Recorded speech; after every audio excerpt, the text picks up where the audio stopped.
Nous continuons donc le troisième cours sur les Teilim, des choses absolument extraordinaires que va nous révéler Rabbi Nachman par l'intermédiaire de Rabbi Nathan. Ayenu Hashem Elokenu Shehu Bechinat Achiyut Aelokut Shelanu Ameluvash Banu. On continue le Yechud Hashem, c'est-à-dire l'adhésion à Hashem. Les Yechudim, comme font les kabbalistes, ils font ce qu'on appelle les Yechudim, c'est-à-dire ils disent des combinaisons des noms d'Hachem pour être en adhésion. Ayenu, donc, Hachem Elokenu, l'Éternel notre Dieu, chez Ubechinat Achiyut Elokut Shelanu, c'est notre vie, c'est notre vitalité. Notre vitalité ne vient que d'Hachem.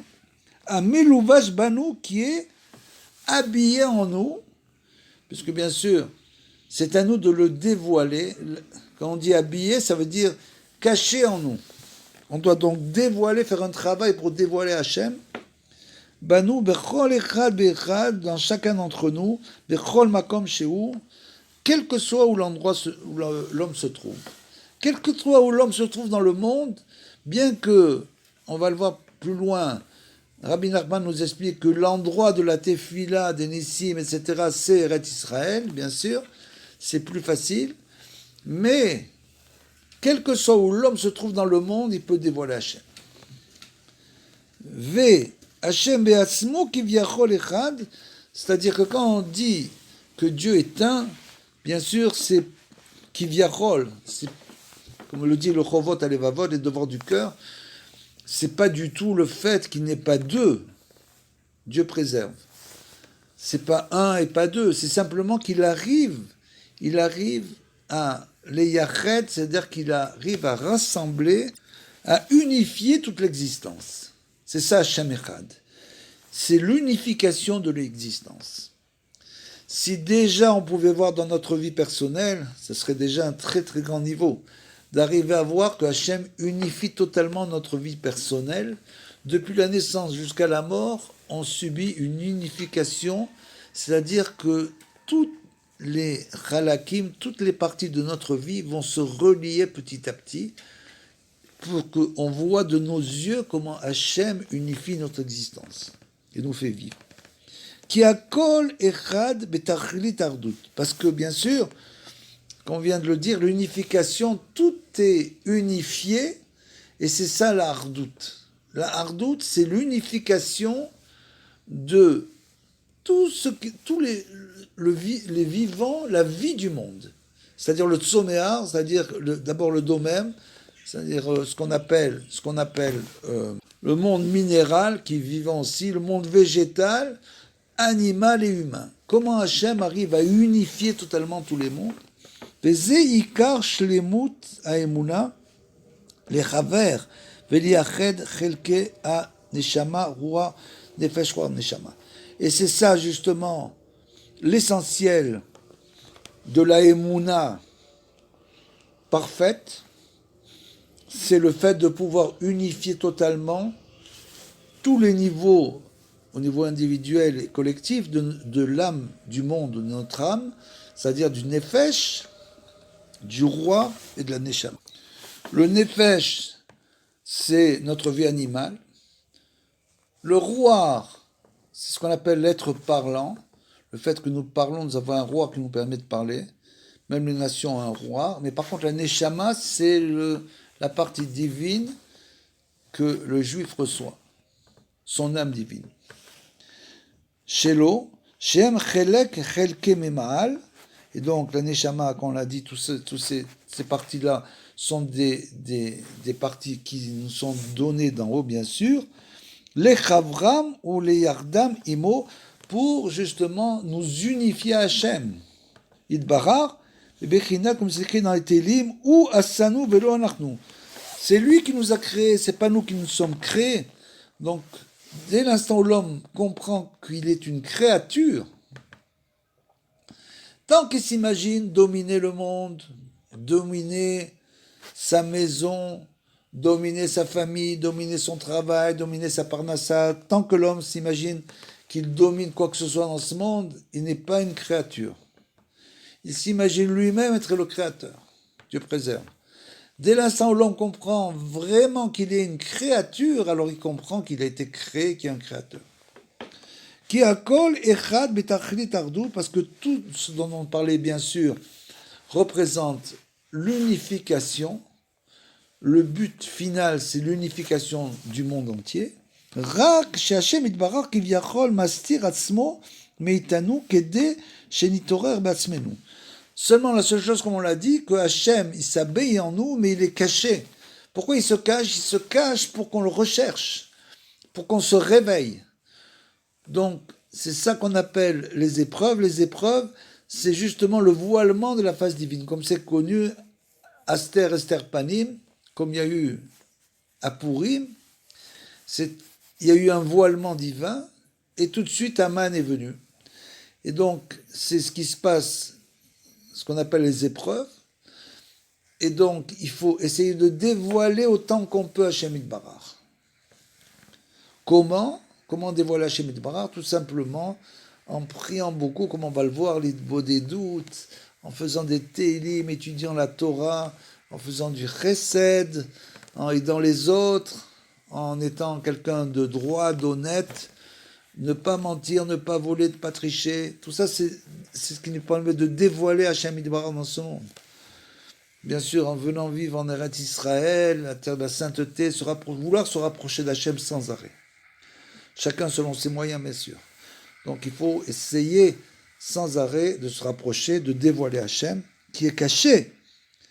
Chez Torer Basmenu, pour se réveiller, et là, Kedesheye Itorata de l'Etata, pour qu'il y ait un éveil d'en bas.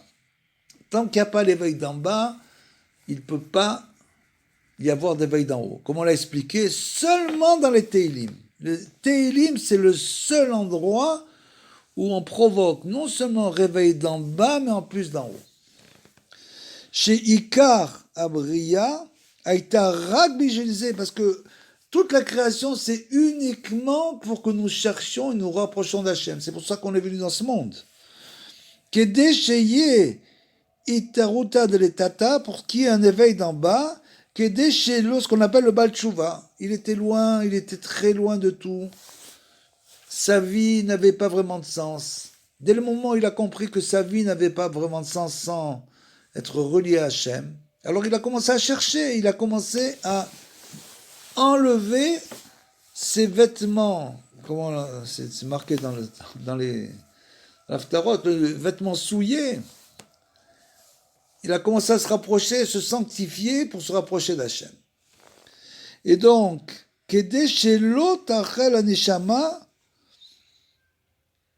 Ne'ema de Kisuta. Pourquoi est-ce qu'on doit, Hachem nous demande, pourquoi il ne se dévoile pas tout simplement à nous? Simplement, il se dévoile, et comme ça on fera tchouva tous. Ça, c'est quand viendra le Mashiach.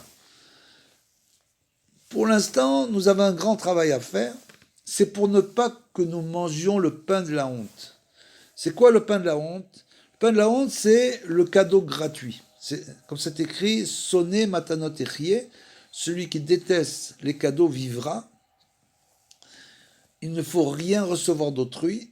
Il faut toujours ne pas manger ce pain de la honte de quelqu'un qui reçoit quelque chose pour lequel il n'a pas travaillé. C'est ce qu'on appelle le pain de la honte.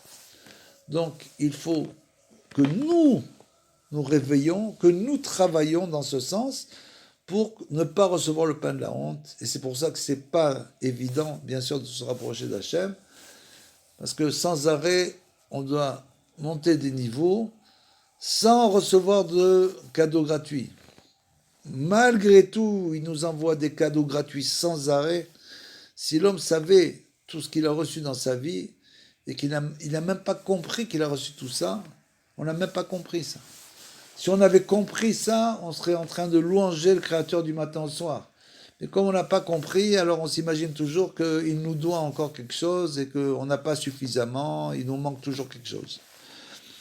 Aval me'otsem gashmiut haolam caché lanu me'od litorer.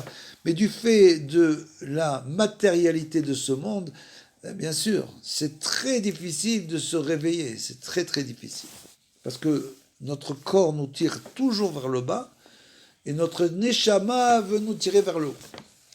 Donc, sortir de cet état de matérialité est une chose extrêmement difficile, mais atzmenu karaoui, comme on devrait le faire, ki bechol yom yitzro shel adam mitgaber alav, parce que chaque jour, le mauvais penchant de l'homme se réveille, malheureusement. Le mauvais penchant, lui, il a toujours la force, il fait ce qu'il veut, il se réveille quand il veut, il n'est jamais fatigué, il n'est jamais dans le désespoir, il n'est jamais triste. Il attaque l'homme dès que l'homme veut se réveiller. Il faut savoir que le mauvais penchant l'attaque. C'est écrit dans la Sechet Kiddushin. Ou Mechamad Zé, en plus il se renouvelle. Il se renouvelle sans arrêt. Nous, on va se renouveler en pensant, ça y est, maintenant je me renouvelle. Donc le mauvais penchant, il va me laisser tomber. Mais il se renouvelle en même temps que nous. Pourquoi? Pour qu'on continue à évoluer. Toute l'histoire, comme c'est écrit Malim Bakodesh, Velo Yordim, on doit toujours monter dans la Kedusha. On ne peut pas descendre. Quand on est arrivé à un niveau de Kedusha, il faut toujours continuer à monter. Ou Mechamad Zé, ou Mache Da'avouche Nitrachakainu Be'avonetenu. Et à cause de ça, de ce mauvais penchant, c'est ce qu'on a dit à ce moment-là, bien sûr, à cause de nos fautes. On s'est éloigné d'Hachem Barar en tant que peuple, bien sûr. Kemoshi Nitrachaknu Venechav Bet Arishon Bet Hasheni. À cause de ça, les deux temples ont été détruits à cause des fautes du Ham Israël. On n'a pas été à la hauteur, il faut dire la vérité, en tant que peuple. Quand on voit au niveau individuel comment c'est déjà pas facile de se rapprocher d'Hachem, alors en tant que peuple, alors là c'est une mission pratiquement impossible, on peut le dire. Impossible, même quand il y avait des Nevi'im, des prophètes, le peuple tombait sans arrêt, c'est le Tanar, l'histoire du Tanar. Donc ce n'est que quand le Mashiach viendra que lui, il va arriver finalement à sauver le peuple d'Israël tout entier. C'est ça le travail du Mashiach. C'est donc ce qu'on est en train de vivre en ce moment, petit à petit.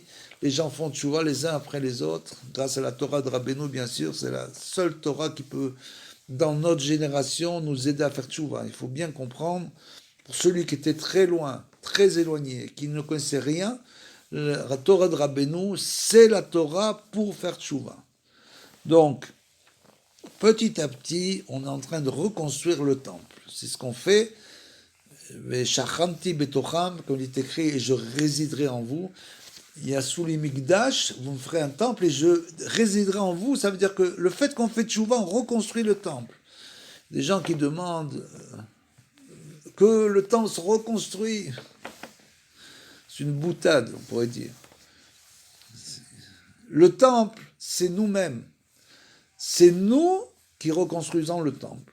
Chaque fois qu'on se lève, comme dit Rabbeinu, à Chatzot Laïla, au milieu de la nuit, et qu'on plaire sur la destruction des temples, on reconstruit le temple. Chaque fois qu'on fait tchouva, on ajoute les mitzvot, on reconstruit le temple. Chaque fois qu'on fait des bonnes actions, on reconstruit le temple. C'est-à-dire le temple, c'est nous-mêmes. Une fois qu'on aura atteint un niveau collectif élevé, ce que c'est le travail du Mashiach et la Torah de Rabbeinu, quand on aura atteint ce niveau élevé, sur le niveau collectif élevé, alors ce sera plus le temple, ce sera plus qu'à mettre des pierres. Mais pour l'instant, nous, on est en train de construire l'âme du temple. C'est ça le temple véritablement. Et c'est à cause de ça, justement, de l'inverse, que les deux temples ont été détruits à cause des fautes du Ham Israël, en tant que peuple. Ils ont tellement fauté alors qu'il y avait un temple. Et bien sûr, quand il y a un temple, il faut savoir que la sainteté est tellement élevée que c'est pas du tout aussi évident de vivre quand il y a le temple. Ve'adayin meraked binyan ve'al yedeze mitarera galut. Et bien sûr, à cause de ça, le Yetzer Hara, il continue à faire son travail, et à cause de tout cela, bien sûr, la galoute, l'exil se prolonge. Tant qu'on n'a pas construit le temple, on sera encore en exil. Bien qu'on soit revenu en Eretz Israël, ça fait une centaine d'années déjà, Mais malgré tout, nous n'avons pas encore le temple. Donc, c'est tout ça à cause de tous ces problèmes, à cause de toutes ces fautes. Et donc la réparation, comme on vient de le dire, personnelle de chacun d'entre nous qui devons avancer, monter dans la Kedusha, se fait grâce au Teilim qu'on va dire avec concentration, chez Kole Shnei Itorerut, parce que comme on l'a dit précédemment, les Teilim englobent les deux réveils d'en haut et d'en bas, ensemble, Yachad. Shalié des Zeikar Kabbalat Emunat Vayechud. C'est comme ça qu'on arrive à l'adhésion avec Hachem. Chez Anu Mekablim Alenu Bechol Yom Shalié des Ze Iske Litkarev Elav Itbarach, que grâce à ce qu'on fait tous les jours, jour après jour, grâce à ça on peut se relier au Créateur, Ve Litraber Ve Likalel Bo Itbarach, et de vraiment de s'englober dans la divinité. Grâce à ces prières et à ces Tehilim, Tamid Bechol Mekomot Shebaolam. Et ça, on peut le faire de quel que soit l'endroit où on se trouve dans le monde.